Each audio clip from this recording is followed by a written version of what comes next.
El pensamiento crítico no está muerto, aún. En nuestros tiempos vivimos actualmente en una sociedad en donde estamos muy acostumbrados a un modo o un ritmo de vida muy acelerado, en donde el consumo es por excelencia una de las formas sistematizadas de organizarse en nuestra comunidad, en nuestro entorno, en nuestras ciudades. ¿Qué pasa con esto? ¿Y qué tiene que ver justamente esta frase con la que inicio el video? Bueno, es importante saber que uno de los principales motores de cambio, o al menos socialmente se ha visto así a lo largo de muchos años, como lo es el sector académico, en este caso la universidad, por ejemplo, pues se ha convertido a lo largo de los años en un espacio en donde incluso los mismos profesionales tienen ciertas inclinaciones a tomar una perspectiva narrativa que les dice cómo deben de pensar, hacia dónde deben encaminar toda su voluntad o todas sus convicciones dentro de su profesión. Y al mismo tiempo esto sucede porque hay múltiples movimientos sociales que los llevan a pensar de determinada manera, sin cuestionar incluso si eso trae algo benéfico para la sociedad. Estamos tan acostumbrados en ocasiones a pensar tanto en el propio beneficio y en ver en las cosas un medio para seguir capacitándonos o para seguir desarrollando ciertas habilidades que nos ayuden a tener más ingresos, a tener una mejor vida, a perseguir un sueño, ¿no? Yo le llamo como sueño americano de poseer en algún momento propiedad privada y capital. Bueno, pues siguiendo esta lógica, en algún punto llega a suceder que todo el mundo académico se acomoda con base en esa lógica. Y me parece importante rescatar, más que un concepto, una forma de pensar que me parece que se ha convertido o que ha venido siendo una lucha a través de los años y a través de distintas épocas. Bueno, para entender esto es importante saber que la crítica o el pensamiento crítico siempre será un recurso muy necesario para la filosofía. ¿Por qué? Porque me parece que en este punto hablar de desarrollar un pensamiento crítico es también hablar de permitir una dialéctica, un intercambio que existe entre un saber, ¿no? Una información de algo que se nos dice, que se establece como la verdad, y un discurso que se opone, un discurso que dice algo distinto, que viene incluso a evaluar, a poner en juicio esa cantidad de narrativas o de afirmaciones o aseveraciones que se tienen en varias narrativas, ¿no? A ver, un ejemplo de ello puede ser, les voy a platicar un poco sobre por qué también hago esto, ¿no? Hace algún tiempo seguía estudiando psicología, terminé la licenciatura y tuvimos ahí de repente dos tipos de formación, ¿no? Una formación orientada hacia el método positivista, que es el método científico, se puede decir por excelencia, ¿no? En donde se nos enseña o se nos forma de manera que nosotros tratamos de mirar todo, incluso en la investigación, a la hora de evaluar psicológicamente a las personas. Y me parece que se deja de lado un discurso o una contraparte o una otra forma alternativa de hacer el ejercicio de la escucha. Me parece que creo que es lo más importante de la psicología, ¿no? Y bueno, se va por este lado completamente medible y todo lo demás es criticado. Y esto que se mide pues es en función de tener una estadística, ¿no? De un método que funcione ahora, ¿no? Para el capital, pues cuántas personas deprimidas hay, por ejemplo, ¿no? Puede ser una de las cosas que de repente se investigan en psicología, ¿no? Índices de depresión, índices de ansiedad, estamos hablando también de otras múltiples mediciones de cosas que suceden, que se repiten, ¿no? Y bueno, ¿con qué fin se hace esto? Me ha pasado en diversos trabajos que he tenido, que hay un punto en el que te llegan a capacitar, ¿no? Te llegan a capacitar, te meten un concepto sobre, por ejemplo, comunicación asertiva, ¿no?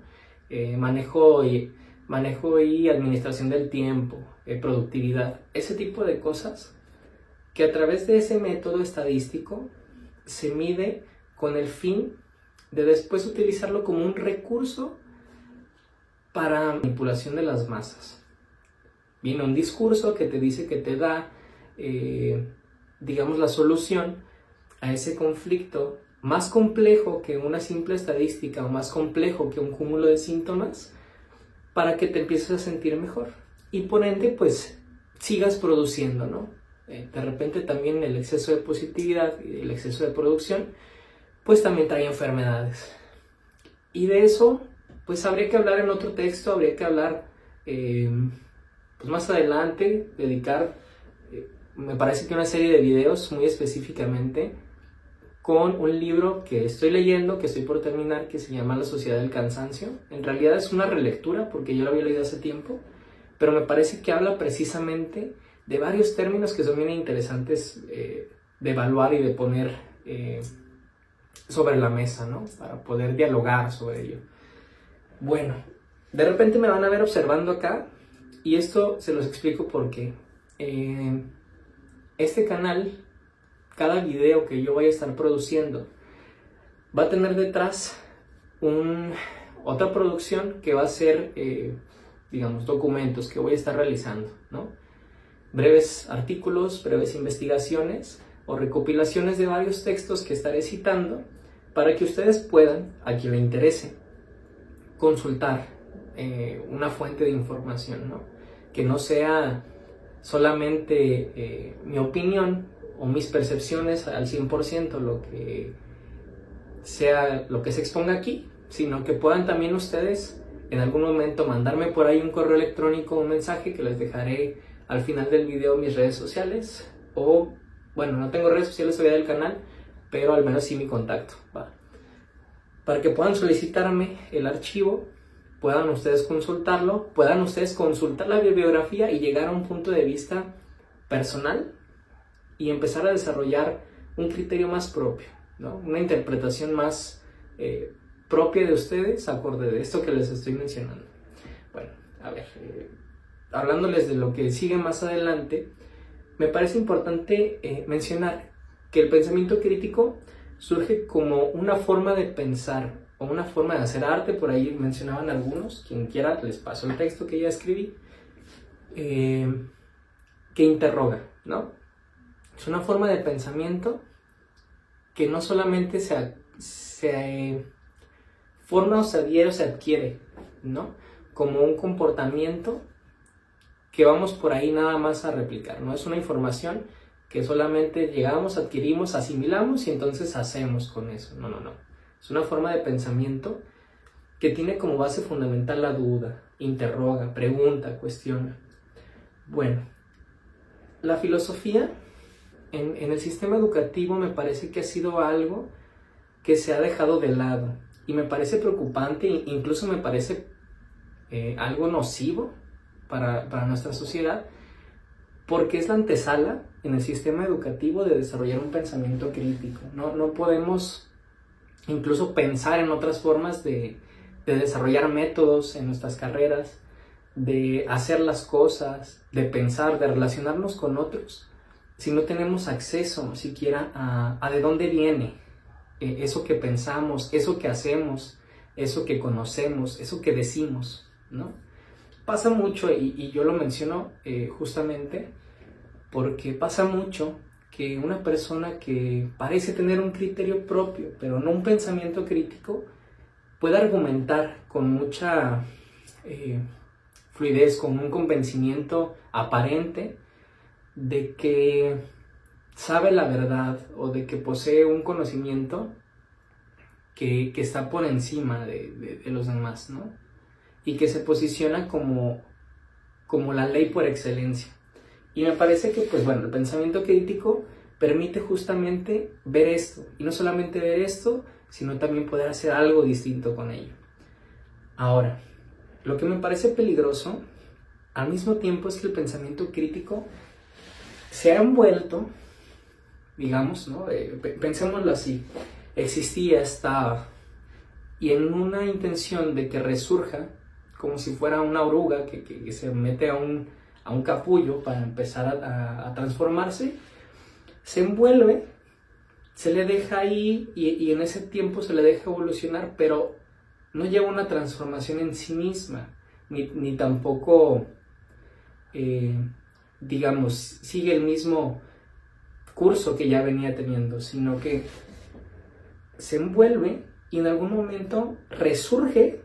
O sea, no es que salga ya evolucionado, sino que resurge como si volviera a entrar para volver a salir bajo una lógica que no era el propósito inicial. Y esta lógica me parece que es la lógica del capital, que actualmente, de todos estos saberes, de todas estas críticas fuertes en algún momento, híjole, una de las cosas que se han banalizado muchísimo, me parece, o que no se han estudiado a profundidad, como lo es el pensamiento estoico, por ejemplo, ahora se ha vuelto una forma de adquirir una habilidad, una forma de adquirir un aparente saber que te permite enfrentar todos los retos, ¿no?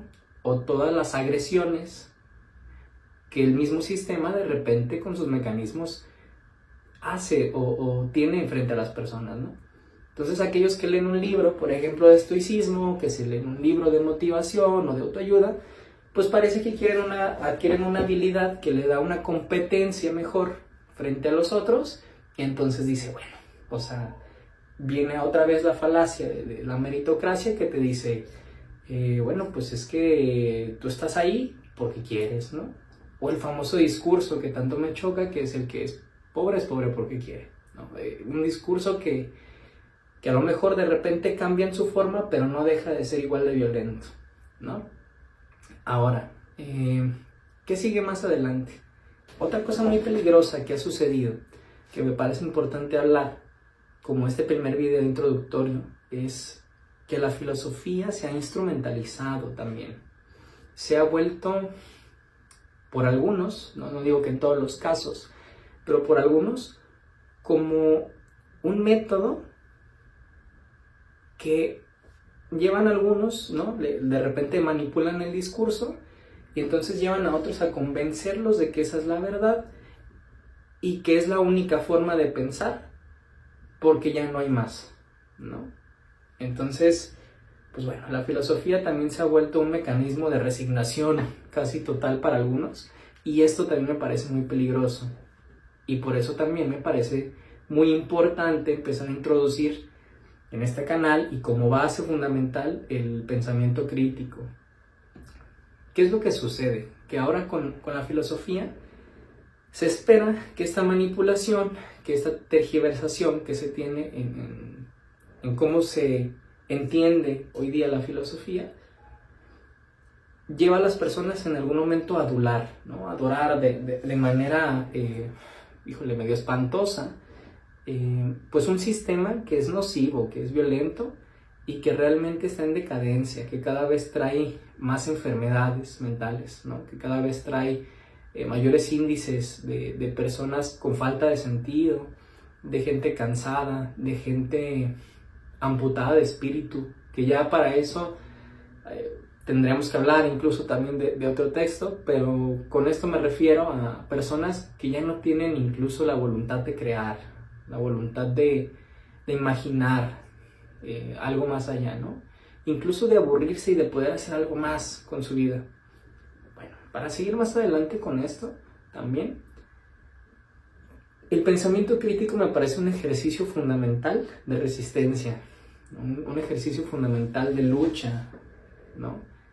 ¿Y qué se espera hacer con esto? A mí me parece que hay algo muy importante, que es rescatar a través desde que surge el pensamiento crítico de diversas filosofías, rescatar diversos postulados que de manera histórica han surgido para hacer frente a estos discursos que con el tiempo han ido oprimiendo cada vez más a la sociedad. Y que cada vez estos mecanismos, por las mismas personas, se vuelven algo normalizado, ¿no? Llega el punto en el que la violencia es algo normalizado, y como no hay nada que haga posible que eso cambie, pues la gente se resigna relativamente. Bueno, me parece algo también importante, espero no hacer muy largo este video, pero que toda inclinación a un conocimiento, toda inclinación incluso a desarrollar un pensamiento crítico, querer saber, a tener curiosidad por conocer, a tener la capacidad de dudar y de dudar a profundidad, tiene mucho que ver con una adquisición de un saber, y que este saber supone antes necesariamente la aparición de una duda.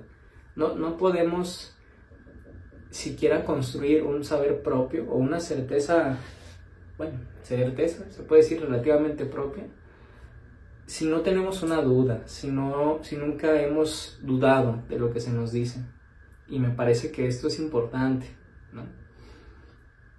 Ahora, ¿qué sucede con esas certidumbres que en nuestra sociedad se dan por sentado?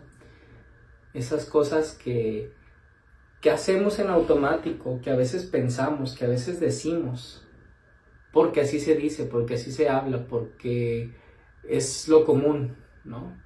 O es lo vulgar, me parece, lo banal, lo que ya se hace cotidiano, pero que no se llega a estudiar a profundidad. ¿Qué sucede cuando esa certidumbre no se cuestiona?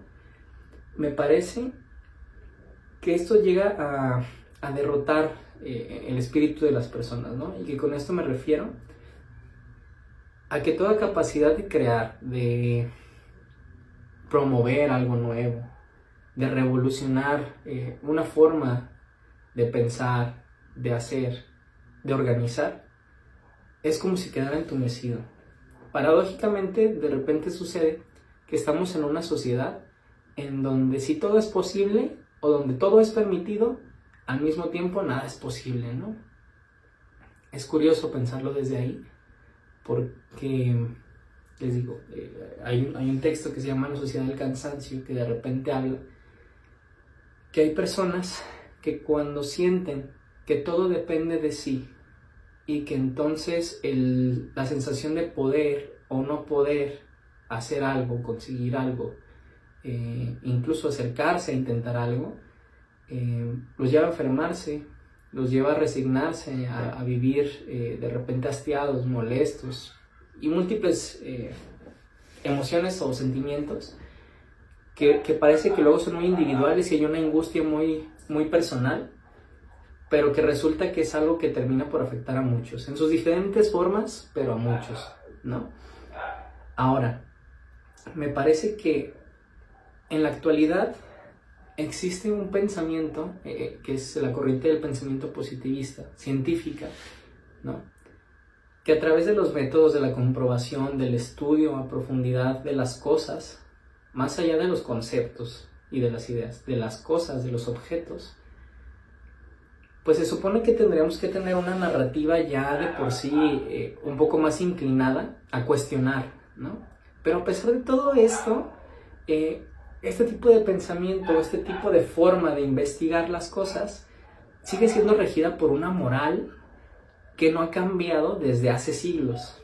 O sea, una moral que lleva a las personas a pensar, a creer, a hacer de una determinada forma, en donde rigen unas categorías que son las que me parece que más enferman, ¿no? Y ya desde esto, Nietzsche ya lo venía hablando desde antes, que son las categorías del bien y el mal, ¿no?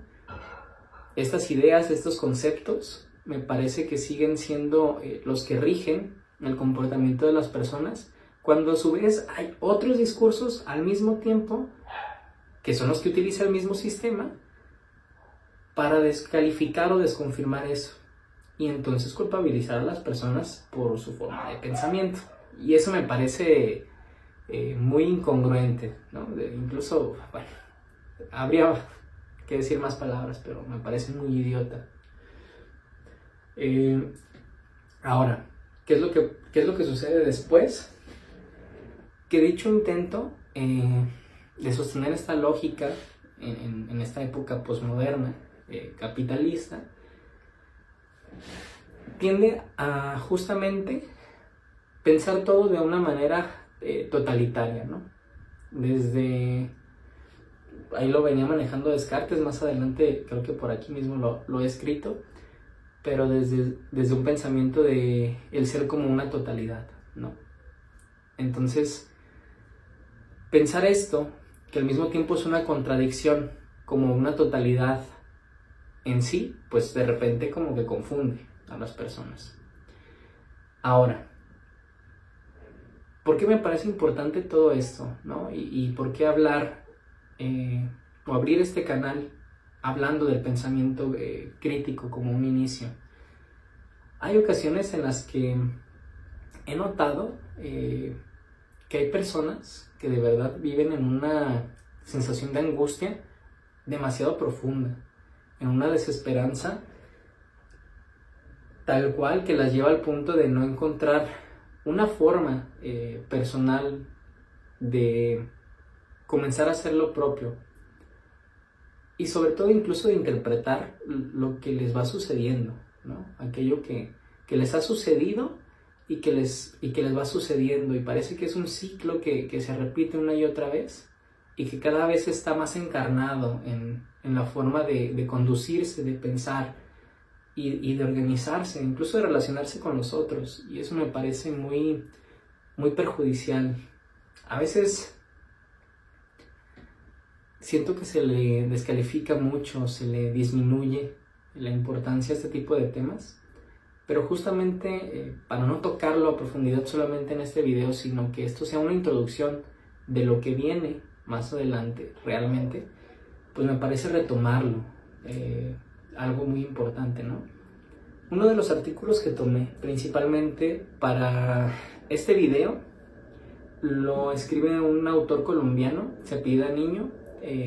Ya en el artículo viene el nombre completo de la persona, viene también el link para que puedan consultar la bibliografía, y escribe, ¿no?, en una frase ahí que cito, que dice: la libertad humana no se puede sino buscar bajo un sentido de crítica y de autocrítica. Ahí mencionaba él, por ejemplo, cita dos autores que me parecen fascinantes, que es Nietzsche y Freire, ¿no?, que tienen la cualidad, en este caso Nietzsche, pues un filósofo vitalista que tiene su filosofía muy encaminada a ser una crítica de la moral y una crítica de los mecanismos que ya habían venido funcionando en el capital, ¿no?, en aquel entonces, o que venían surgiendo, ¿no?, o enraizándose por ahí, que él mismo critica su propia filosofía, ¿no? Y qué mejor que hacerlo, o qué mejor opinar con respecto en algo o formar un argumento al mismo tiempo que lo criticas, ¿no? Habría que dejar, bueno, también esto que les estoy diciendo de la autocrítica, o esto que les estoy diciendo del pensamiento crítico o de la filosofía, pues bueno, ahora sí que más que nada en manos de su criterio, ¿no? Me parece que uno siempre tiene la posibilidad de elegir con qué se siente relativamente cómodo, con qué se siente relativamente resignado, ¿no? Y bueno, si se está dispuesto a pagar un precio de una aparente libertad en la espera de algo más que viene de otros, pues bueno, ahí ya vendríamos hablando de otro tema, ¿no? Pero aquí me parece otra frase bien importante de él, que justamente va por ahí, ¿no? Que el pensamiento es una conexión con la multiplicidad, y que el error, el equivocarse, el fracaso, pues también es parte de la vida, ¿no? Y por ende también es parte del pensar. O sea, no podemos tampoco querer hacer filosofía o hacer una crítica o desarrollar un pensamiento crítico si no nos enfrentamos también ante la posibilidad de fracasar en nuestros argumentos, ¿no? Ante la posibilidad de fracasar incluso pues en nuestras ideas, entre lo que creíamos como viable o como la verdad. Aquí me parece también que, bueno, un esfuerzo por desarrollar un pensamiento crítico resulta un esfuerzo también necesario de hacer resistencia, o sea, de prestar atención justamente a estas sensaciones que de repente tenemos de que algo de lo que se nos dice no puede ser del todo cierto. A veces hay personas que, de verdad, en el tema de la psicología clínica, ¿no? En el tema de lo que viene a ser la consulta, el análisis o el tema, o como lo manejen, en este caso su método de dar consulta, ¿no? También sucede mucho que las personas llegan y acuden con un síntoma, llegan y acuden con una sensación de extrañeza o una sensación, ahora, bueno, podríamos hablar de una sensación vuelta a sí mismos a través de sentimientos de culpa, a través de sentimientos de hastío, ¿no? Y que a través de todo esto de repente está la sensación de que algo de lo que se nos dice, de cómo se nos trata, de cómo vivimos o de cómo hacemos como sociedad, no está funcionando, y al mismo tiempo hay una intención y un esfuerzo por ignorar eso. Habría que tener la posibilidad de pensarlo incluso. Pensar en ello es pensar el pensamiento crítico, incluso la misma filosofía, en el tema de la política, una filosofía política desde una perspectiva de aquellos que no se les ha dado voz. Y Freire es uno de los principales filósofos que me parece que rescata mucho una filosofía desde una perspectiva de aquellos que han vivido oprimidos, silenciados, de aquellos quienes no han tenido fuerza suficiente o la resistencia suficiente para hacerle frente a no solamente ciertos discursos, sino a ciertas imposiciones para nada diplomáticas, ¿no? de los sistemas, ¿no? En este caso, los sistemas occidentales de múltiples países que a través de la colonización llegaron e hicieron como quisieron, y entonces todos estos grupos originarios, estos pueblos, estas comunidades que tenían también su forma de ver y de entender el mundo, pues se les niega completamente el lugar en la construcción de un conocimiento, en la construcción de un saber. Y entonces pues resulta que parece que toda lógica distinta queda anulada por completo, ¿no? O queda por ahí olvidada. Y la intención es justamente no caer en eso. La intención es traer todo eso que en apariencia queda olvidado, y que en ese olvido de ese algo, pues también de repente queda abolida toda voluntad de cambio, toda voluntad de hacer distinto las cosas, de transformar. Pues bueno, trayéndolo de vuelta y poniéndolo sobre la mesa, pero con una posición política de cambio, de transformación, pues esto también permite construir un conocimiento nuevo, incluso una forma de ser, de pensar y de actuar en el mundo. Y bueno, ahora sí, me parece que como último argumento o como última parte de esta introducción al canal, una de las principales cosas que nos amenaza como sociedad es justamente seguirnos rigiéndonos por una moral de la compasión, por una moral de la esperanza, que al mismo tiempo es una moral de la resignación, me parece. Múltiples narrativas que vienen a hablar sobre un fin de los tiempos en donde nadie mete las manos y es inminente. Y esto me parece sumamente peligroso porque es lo que nos conduce como sociedad. Y hay que aprender a ir pensando de manera crítica, a ir desarrollando la capacidad de dudar, pero no como una forma de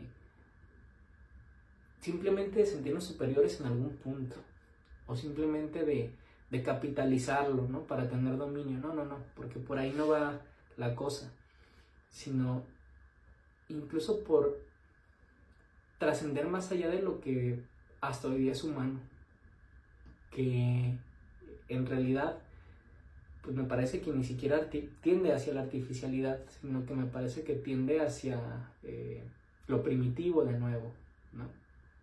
Con sus mecanismos tecnológicos, virtuales y otras muchas cosas rebuscadas, pero algo incluso peligrosamente primitivo. Y bueno, para cerrar, este canal va a tener como principal,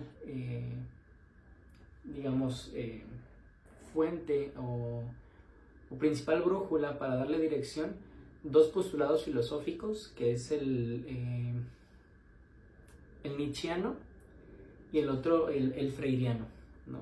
Que me parece que son dos postulados filosóficos que traen consigo fuertes críticas, pero también una amplia argumentación que nos puede dar una noción de poder mirar nuevas perspectivas que nos permitan realizar transformaciones importantes y poder mirar desde otro lado también pues múltiples discursos que se nos han estado vendiendo, ¿no?